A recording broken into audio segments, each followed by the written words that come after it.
রিয়াজ, রাজশাহীতে ভেজাল গুড়ের কারখানায় অভিযান চালাচ্ছে জাতীয় ভোক্তা সংরক্ষণ অধিদপ্তর। এখানে বেশ কয়েকটি কারখানা কিন্তু ইতিমধ্যে তারা পরিদর্শন করেছে এবং কয়েকটি কারখানাকে কিন্তু তারা জরিমানাও করেছে, যেখানে আমরা দেখেছি যে ভেজাল গুড় তৈরি করা হচ্ছে, যেখানে বিন্দু পরিমাণ রসনে বিভিন্ন রকম রাসায়নিক এবং ক্ষতিকারক রং মিশিয়ে কিন্তু এসব গুড় তৈরি করা হচ্ছে। আমরা রাজশাহী বিভাগীয় জাতীয় ভোক্তা সংরক্ষণ অধিদপ্তরের কার্যালয়ের উপপরিচালক ইব্রাহিম হোসেন, তার সাথে একটু কথা বলতে চাই যে আসলে কি দেখছেন আর জরিমানায় বা কত হলো। আচ্ছা, ধন্যবাদ আপনাকে। আসলে আপনারা জানেন যে আমরা এই শীত মৌসুমে রাজশাহীর বিভিন্ন এলাকায় গুড় তৈরি হয়। এখানে ভেজাল গুড় যেমন তৈরি হয়, আবার পাশাপাশি মানসম্পন্ন অর্থাৎ ভালো মানের খেজুর গুঁড়ো তৈরি হয়। তো দুটোই আমরা দেখেছি। বিশেষ করে রাজশাহীর আরানি এই অঞ্চলটাতে দেখা যাচ্ছে যে গুড়টা তৈরি হয়, এখানে খেজুর রসের ছিটেফোঁটাও নেই। এখানে মূলত চিনি, পানি, কেমিক্যাল মিশিয়ে এই গুড়টা তৈরি করা হচ্ছে।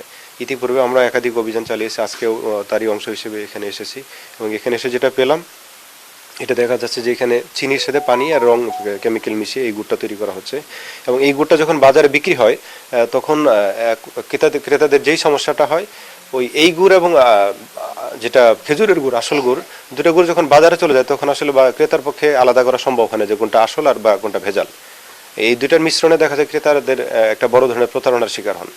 তো এই বিষয়টা মাথায় রেখে আমরা এই অভিযানগুলো পরিচালনা করতেছি।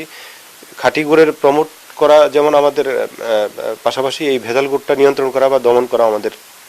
ধন্যবাদ আপনাকে। যেমনটি বলছিলেন, জাতীয় ভোক্তা সংরক্ষণ অধিদপ্তর রাজশাহী বিভাগীয় কার্যালয়ের উপপরিচালক, তাদের অভিযান অব্যাহত থাকবে বলে তারা জানিয়েছেন এবং সেই সাথে যারা গুড় তৈরি করছে তাদেরকে জরিমানা করছেন এবং একই সাথে এইসব ভেজাল গুড় তারা ধ্বংস করছেন। এই ছিল রাজশাহী থেকে সর্বশেষ Riaz. Bashundhara public school and college 2026 শিক্ষাবর্ষে ভর্তি চলছে।